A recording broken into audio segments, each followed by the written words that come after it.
All right, we are ready to roll here with lecture 20.3, and this is about the cardiac cycle. Basically, what happens from the start of one heartbeat to the end.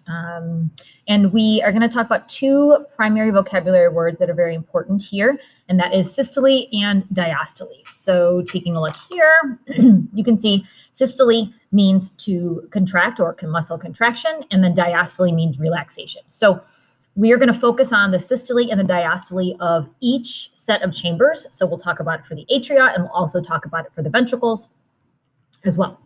So here is a nice overview of the entire cardiac cycle, starting at 0 milliseconds and making its way to 800 milliseconds. That's about the length of one heartbeat, or 8/10 of a second. We're going to break down and go through each of these phases together, but I just want to point out to you the outsides. You can see the different colored rings that are around here. And what we see is when various chambers are either contracting or relaxing. So you can see here the first chambers that will contract are the atria, which makes sense, right? Because blood is pooling into the receiving chambers, and we need to get that blood from there down to the ventricles. And then we will have ventricular systole, which is obviously going to take a little bit more time, larger contractions, farther distances to go. And then we will have ventricular diastole. So we have a break time, if you will. And notice that some of those are going to overlap. So at any given point in the cardiac cycle, you want to be able to identify what are the atria doing, systole, diastole, what are the ventricles doing, systole, diastole. So as we walk our way through here, the cardiac cycle begins with atrial systole. So basically, the atria are stimulated to contract due to that SA node that we talked about in the conducting system or heart excitation process. And the atria are going to contract, and they are going to move any blood that remains that did not passively flow through into the ventricles. Going to push that down and into the ventricles themselves. So now the atria have contracted and moved that blood down into the ventricles. Then we're going to have atrial systole, atrial diastole. So the atria are going to relax, and we are going to get ready for the ventricles to contract. All right. What happens there is the AV valves have closed, and you saw that in this right here. All right. So the first part of ventricular systole involves pressure building within the ventricle. So what happens is that all of the valves are closed in that moment. And so the pressure is going to build up enough to force the semilunar valves open. And then that is where we're going to see that ejection of the blood out into either the pulmonary trunk and to the lungs, or to the aorta and the rest of the body. Following ventricular systole, we enter into ventricular diastole. So the ventricles relax. And the pressure is going to drop within those ventricles. The semilunar valves are going to flap back and close. Blood is going to flow through the venous return back into the atria, and they're going to passively fill. And that passive process is happening because the AV valves are going to start to open, and then the atria are going to passively start to fill the ventricles before the SA node triggers another atrial systole, squeezes the rest of that blood out, and on we go again. So each of those cycles are going to happen for every heartbeat that we have, okay? I know it came up as an error, but there's a really great video. It's linked. Oh, there we go. This cardiac cycle video is on the bottom of your Google site page. Check it out. It walks you through that process of the cardiac cycle. What we want to make sure that we do is we connect what we've talked about before, the conducting system, right?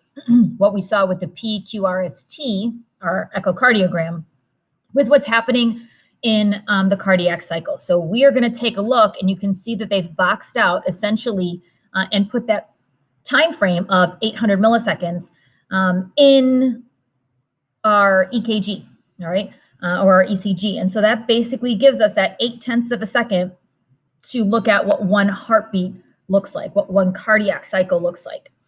And we want to connect what's happening on the ECG with what's going on in the cardiac cycle, all right? So a couple of general things that are happening are that we're going to have changes in pressure. And changes in pressure are going to be one of the stimulating factors for moving blood from one chamber to the next, all right? Obviously, during contraction pressure is going to rise because we are decreasing the amount of volume in the various chambers. And then obviously during diastole, those pressures are going to drop. Those chambers are opening up and they are relaxed. Blood is always going to flow from high to low, much like we always see with our diffusion and other types of molecule movements. And obviously changing the timing of contractions will change how that's going to be controlled. So what we'll see is that when we have an increase in our heart rate, all right, all of those phases that we just mentioned are going to get shorter. All right, so the time frame is going to get shorter. And that's why on an ECG, those nicely spaced out PQRST waves are going to get closer and closer together. All right. In terms of what happens for our heart rate, typically an average heart rate's anywhere between 70 and 80 beats per minute. And again, that kind of goes through that, 0.8 of a second for that cardiac cycle, right? All right, let's take a look at these 4 phases here and the different kinds of steps. So here's another way to view this. And don't worry too much about this bottom piece. We're not going to get too much into stroke volume and diastolic volumes and things like that. So I'm not too concerned about the left ventricle, but this pressure piece, and then obviously what's happening with our atria and ventricles, and then you're going to add on, when we work on this, we're going to add back in our echocardiogram on the top here. So we're going to have kind of a 3-tiered graph situation. So when we look and we are seeing kind of where that would be corresponding to our echocardiogram, our ECG.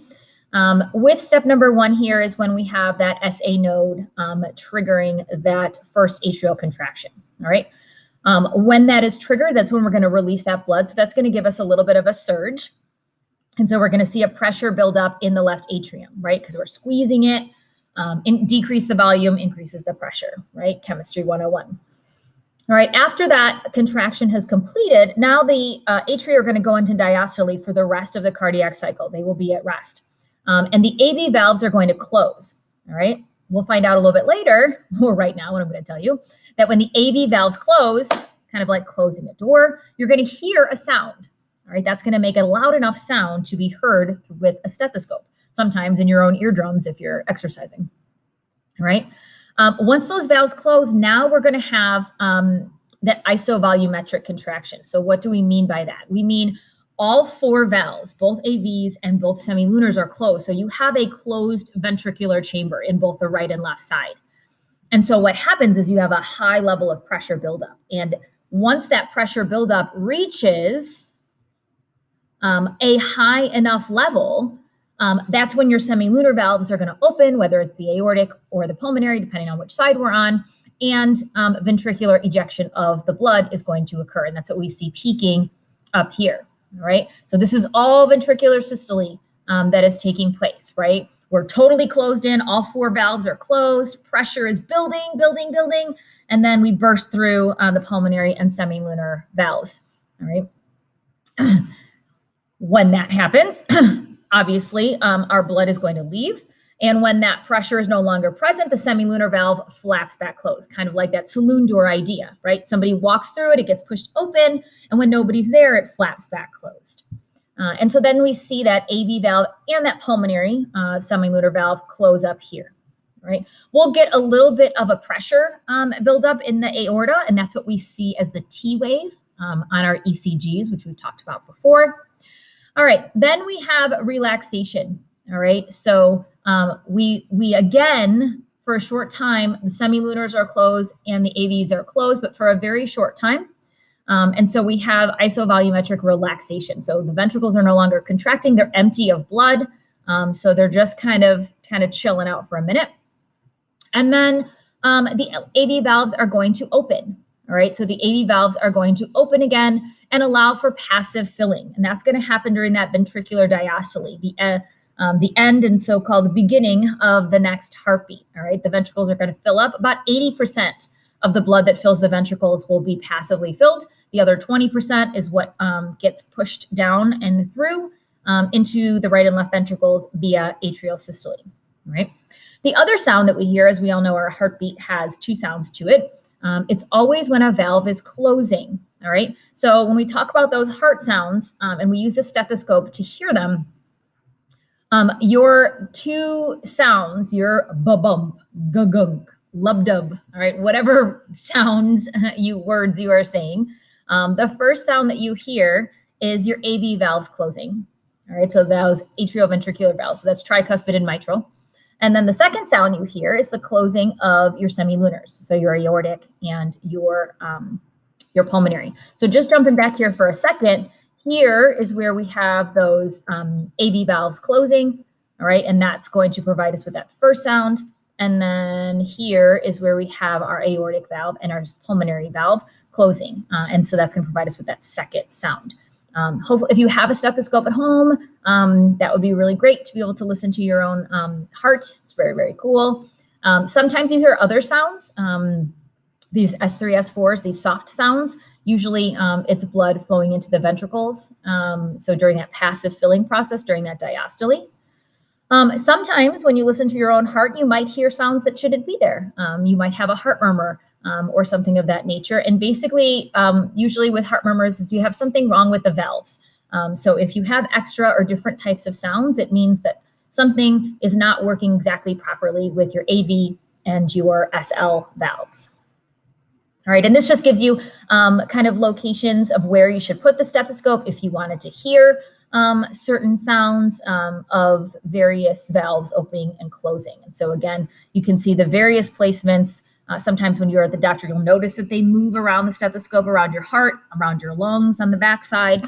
So they're always moving in different places to listen to different valves, depending on whatever situation or maybe family history you might have. This is just giving you an idea, again, of those AV valves and semilunar valves opening and closing. And here's just giving you kind of that sound check, if you will, of those heart sounds, and then that passive filling with that S3 and S4. All right, last topic here, and I'm really just going to overview this because we're not going to get into this math and detail at all, just some controlling concepts here. So basically, when we talk about what the heart can do, we talk about cardiac output, or CO. And basically what that means, it's the volume of blood that gets pumped by the left ventricle in 1 minute's time. So how much blood are we pumping every single minute throughout our day? In order to calculate that, you would take the heart rate, so how many beats, how many cardiac cycles do you have in 1 minute, and then you would multiply that by what's called the stroke volume, and that is the milliliters per beat. So every beat, this many milliliters gets pumped, and then you have this many beats per minute, and that's going to give you the cardiac output. Now that number is going to be affected by a couple of things, because certain aspects of our lives and of our bodies impact our heart rate, and other factors impact our stroke volume. Typically, hormones, stresses, outside things tend to impact our heart rate. When we have, stressful situations, when we get nervous, when we're playing a sport, when someone scares us, those types of things are usually hormonally controlled, and they can affect our heart rate significantly. And so they can increase or decrease that, which obviously would affect our cardiac output, either increasing or decreasing it.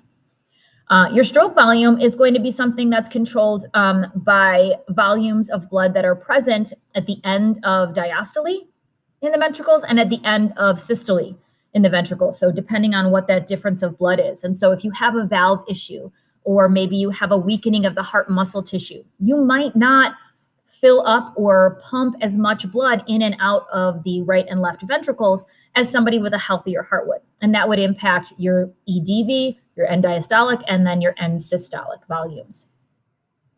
And there's just kind of giving you a little more description of what those are. Really what we tend to look at a lot is this term called ejection fraction. And basically it's telling us how much of that blood is going to get moved out when we contract. So how much leftover blood that was sitting in the ventricle at the end of its relaxation period when it was passively filling gets pumped out during that contraction process. All right. So note that because we take the heart rate and we multiply it by the stroke volume, that this is a direct relationship. So if I increase the heart rate or I increase the stroke volume, or both, I'm going to increase my cardiac output, more blood per minute. If I decrease my heart rate or I decrease my stroke volume, or a combination of both, I'm going to decrease my cardiac output. And obviously there's good and bad situations when that could be the case. Don't worry again about doing any math related to this. Just want to conceptually understand what it means to say cardiac output and what factors are involved in controlling that.